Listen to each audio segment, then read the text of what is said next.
2 বছর আগে একটি মেয়ের সাথে বিয়ের কথা হয়েছিল। এখন কোনো কারণবশত হয় নাই, মাঝে কথা বন্ধ ছিল। 2 মাস আগে বাড়ির সব জানাই আবার। এখন ফ্যামিলি ভাবে কথা হয়, খোঁজ খবর নিয়ে আব্বা রাজি না এখন, কিন্তু মেয়ে নাকি আমাকে এখন খুব পছন্দ করে। আমি সব জায়গা থেকে ব্লগ দিয়েছি তাকে। তাকে কষ্ট দেয়াতে এখন কোনো গুনাহ হবে কিনা আমার?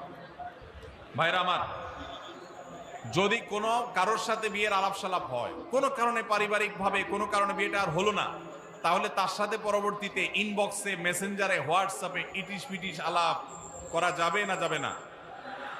যদি করেন তাহলে সেটা হবে জেনা। সেটা হবে কি? জেনা। এখন যদি বলেন যে না, সে মেয়ে আমাকে ডিস্টার্ব করে, হাই হ্যালো জিজ্ঞেস করে, আজেরা কথা জিজ্ঞেস করে, তাহলে সোজা ব্লক মারবেন। সোজা কি মারবেন? আর এই ব্লক মারলে যদি মনে হয় যে না, তিনিও তো একজন মানুষ, তার মনে কষ্ট দিলে কি আল্লাহ খুশি হবে, তাহলে বুঝবেন যে সাক্ষাৎ